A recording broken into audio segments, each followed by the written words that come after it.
Assalamualaikum warahmatullahi wabarakatuh. Sobat Hijau, saat ini saya berada di tengah kota, akan tetapi suasana di tengah kota seperti ada di tengah hutan, ya. Suara angin, suara burung masih ada di sini. Dan saat ini saya berada di kantor Kementerian Lingkungan Hidup dan Kehutanan, ya, di Manggala Wana Bakti. Kalau kita berbicara hutan, ya tentu saja bahwa hutan itu merupakan salah satu hal yang sangat penting di dalam kehidupan kita. Baik dari segi ekonomi, budaya, lingkungan, dan lain sebagainya. Nah, salah satu persoalan yang masih ada ya saat ini soal kalau kita berbicara hutan adalah terkait dengan penebangan, kemudian juga alih fungsi lahan yang akhirnya terjadi deforestasi. Nah, hari ini saya akan ngobrol atau bincang-bincang dengan Bapak Dr. Hanif Faisal Rafiq ya, SHUT MP. Beliau adalah Direktur Jenderal Planologi Kehutanan dan Tata Lingkungan. Selamat pagi, Bapak. Selamat pagi, Pak Bagus. Alhamdulillah. Sehat, Pak? Alhamdulillah. Alhamdulillah. Pak, kita ngobrolin soal hutan nih, Pak. Soal deforestasi. Nah, ini langsung saja, Pak. Langkah-langkah apa atau jurus KLHK dalam mengendalikan deforestasi hutan, Pak?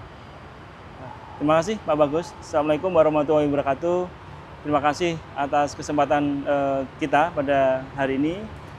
Tadi Pak Bagus sudah menyampaikan kita berada di tengah-tengah hutan kecil di pusat ibu kota negara kita. Saat ini masih di Jakarta dan memang ini dimaksudkan oleh kita semua untuk memberikan semacam showcase atau instalasi bagaimana sebenarnya fungsi hutan mampu menciptakan iklim mikro dan tempat hidup habitat-habitat alami yang memang memerlukan habitat-habitat dari pepohonan ini.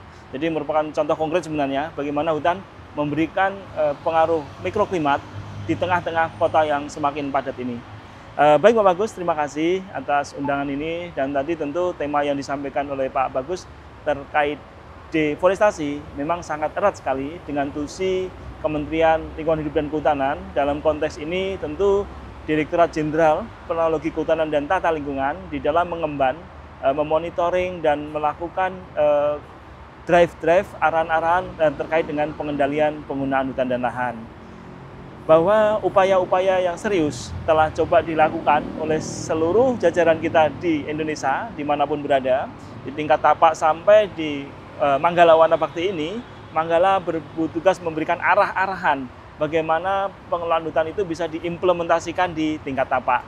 Hampir 10 tahun ini di bawah kepemimpinan Ibu Menteri Lingkungan Hidup dan Kehutanan dilakukan berbagai macam corrective action terkait dengan kebijakan-kebijakan pengelolaan hutan.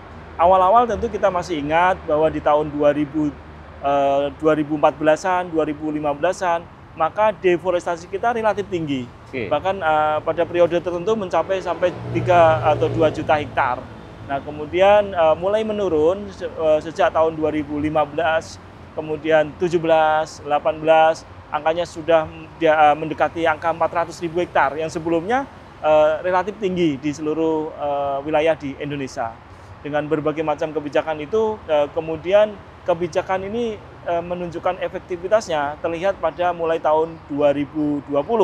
Pada saat juga pada yang saat bersamaan kita sedang secara nasional dan global mengalami pergulatan dengan COVID-19. Pada saat itu juga angka deforestasi kita juga turun tajam. Jadi upaya ini tentu mencerminkan bahwa adanya kerjasama yang serius antara arahan yang diberikan oleh pemerintah pusat, dalam hal ini Kementerian Lingkungan Hidup dan Kehutanan, Gedung Manggala Wana Bakti ini, kepada seluruh jajaran yang bergerak di bidang kehutanan. Sehingga angka yang dari 0,4 atau 400.000 hektar dalam 1 tahun turun drastis di angka 120-an ribu. Ini capaian yang luar biasa dan memang ini harus mendapat apresiasi kita semua. Upaya yang bertahun-tahun dilakukan oleh Bu Menteri dan jajaran, termasuk jajaran pemerintah daerah dan teman-teman di tingkat tapak, mampu mengurangi laju deforestasi dengan cukup sangat signifikan.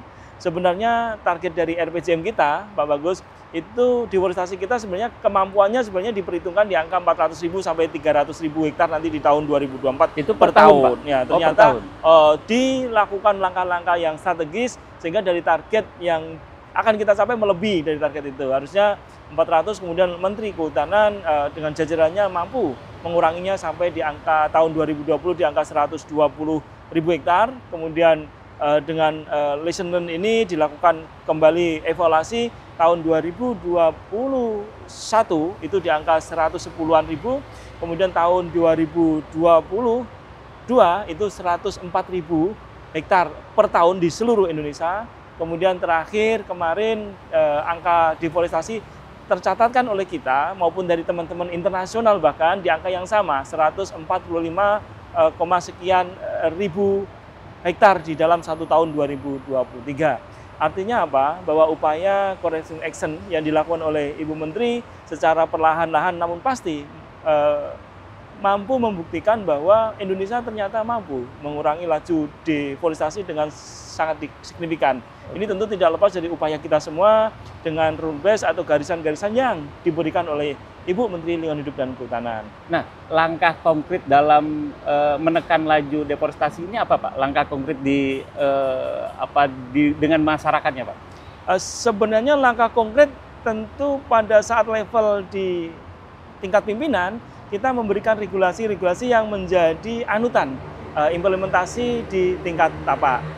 Beberapa regulasi penting yang mungkin kami bisa rilis, yang sebenarnya masih banyak juga rentetan regulasi lain yang kemudian mendorong deforestasi ini turun tajam. Yang pertama bahwa Ibu Menteri melalui keputusan Presiden telah memberikan ketegasan tidak boleh lagi ada kegiatan apapun termasuk pemanfaatan maupun penggunaan hutan di dalam hutan primer. Jadi di dalam hutan primer ini Ibu Menteri melalui keputusan Presiden meralang penuh kegiatan di sana sehingga berdasarkan peta indikatif sejumlah 66 juta hektar itu otomatis tidak bisa diganggu. Oke. Sehingga itu semua kegiatan lapangan yang akan kemudian berada di posisi itu wajib dikonfirmasi dulu kepada kita, kepada pihak-pihak yang terkait dengan kehutanan. Ini yang kemudian mengerim laju deforestasi dengan cukup sangat signifikan. Kemudian di sisi lain di dalam pengusahaan hutan itu telah dilakukan langkah-langkah terobosan yang tidak juga kurang dari kuatnya. Jadi dulu kita masih manajemen timber management oriented. Sekarang kita sudah melakukan pengelolaan hutan dengan multi usaha. Jadi multi usaha yang dilakukan di seluruh tapak hutan kita. Sehingga pelaksanaan kegiatan pembangunan kehutanan itu tidak terkendala lagi. Kalau dulu orientasinya hanya kayu sehingga harus nebang kayu. Nah sekarang semua perizinan di bidang kehutanan diberikan akses seluruhnya berdasarkan tapaknya untuk mengelola multi usaha kehutanan.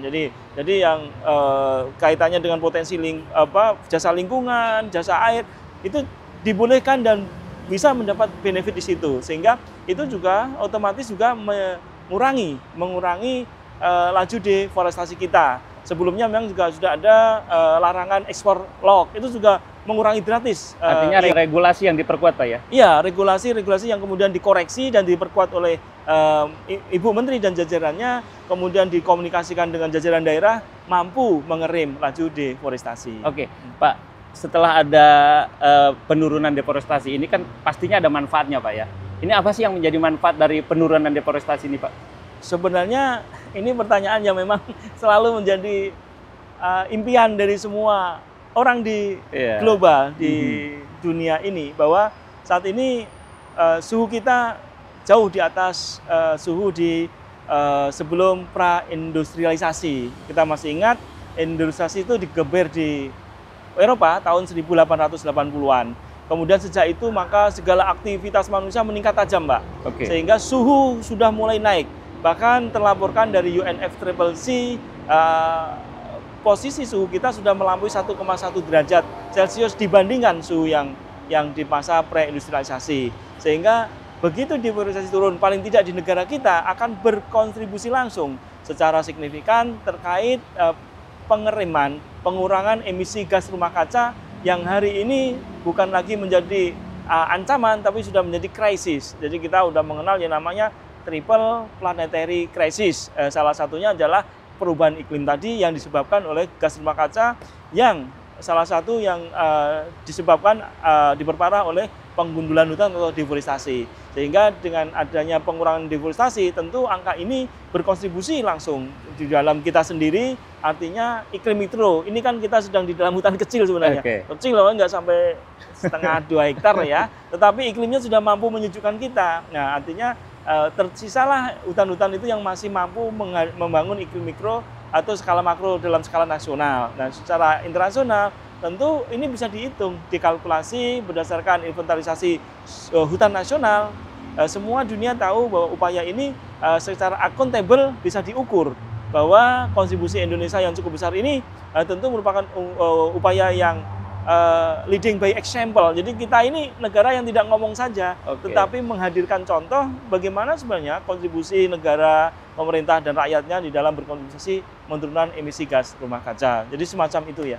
Jadi artinya penurunan deforestasi ini sangat bermanfaat untuk kehidupan kita, Pak, ya, masyarakat gitu kan, dengan adanya hutan-hutan di tengah kota seperti ini. Artinya apa yang dilakukan oleh pemerintah daerah dengan membangun atau membuat hutan kota ini juga sangat penting, Pak.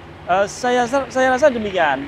Jadi bahkan tidak kurang teman-teman di jauh sana seperti teman-teman Eropa sudah menggelontorkan kebijakan tentang EUDR, yaitu European Union Deforestation Free Regulation. Jadi mereka juga berupaya mengurangi deforestasi dengan menjaga komoditas yang masuk, katanya seperti itu.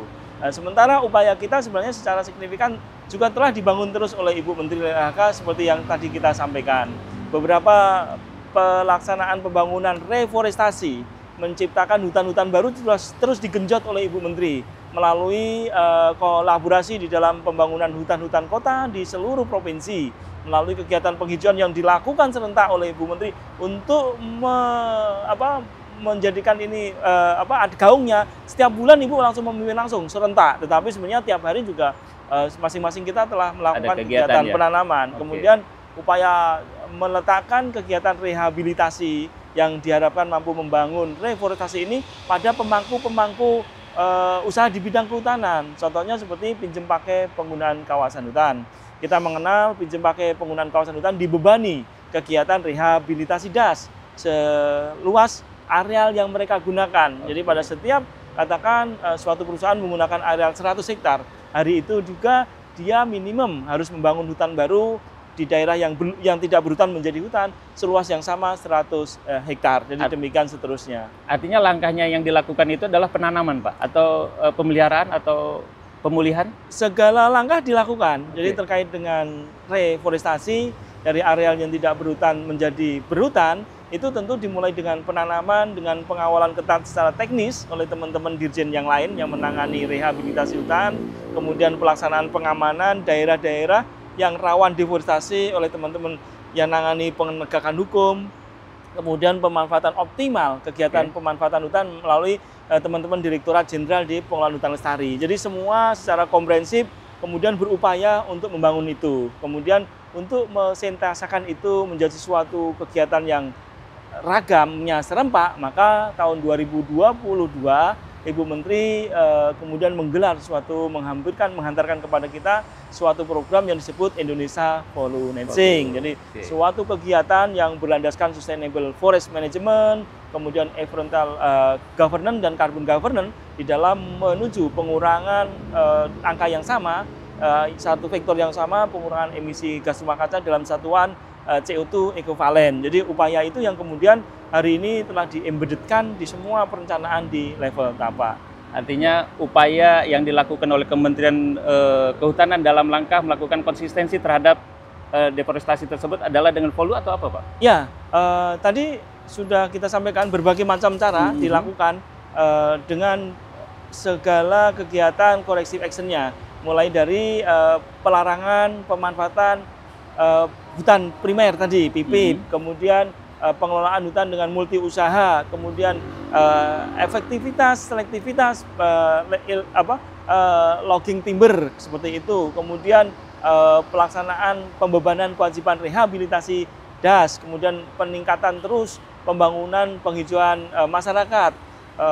Pak Presiden Jokowi juga menginstruksikan kepada Ibu Menteri untuk mensupport itu dengan membangun tidak kurang dari 35 persemen besar untuk menyiapkan segala kebutuhan bibit yang diperlukan masyarakat. intinya segala upaya apapun itu kita lakukan untuk kemudian menjaga bahwa hutan kita ini akan semakin banyak berkontribusi pada diri kita sendiri dan internasional. Tentu di dalam kancah diplomasi internasional ini hal yang berbeda. Nanti pada presiden lain kita mungkin akan diskusi itu. Tetapi pada konteks ini maka keberadaan pembangunan hutan, rehabilitasi, reforestasi, aforestasi, semuanya dilakukan dengan segala daya dan upaya oleh teman-teman KLHK dengan diskusi masif dengan teman-teman yang ada di pemerintah provinsi maupun kabupaten kota. Oke, Pak, kalau kita mungkin ya masyarakat juga perlu tahu nih, artinya dari beberapa kepulauan atau provinsi, ini pulau mana yang menjadi prioritas, Pak? Jadi kita mencoba memsimulasikan, memformulasikan pendekatannya dengan pemenuhan kewajiban terkait dengan kewajiban negara kepada internasional melalui Enhanced Nationally Determined Contribution. Jadi suatu janji yang dinyatakan secara tertulis oleh pemerintah Indonesia untuk pengurangan emisi gas rumah kaca kepada dunia internasional. Nah, salah satu pendekatannya adalah dengan mendorong sektor hulu menjadi sektor penyerap di tahun 2030, sehingga Ibu Menteri menggelar yang disebut dengan program Indonesia Hulu Netting. Dengan upaya itu maka Indonesia akan berusaha mengakselerasi 5 sektor yang lainnya, 4 sektor yang lainnya dalam pengurangan emisi gas rumah kaca dengan mendorong masif realisasi output dari kegiatan Indonesia Hulu Netting. Jadi Indonesia Hulu Netting itu adalah rangkaian yang saya sebutkan tadi, cuma sekarang dipetakan, kemudian ditingkatkan volumenya, kemudian diatur organisasinya, sehingga ini mirip-mirip kayak kampanye ya, terstruktur, sistematik dan masif.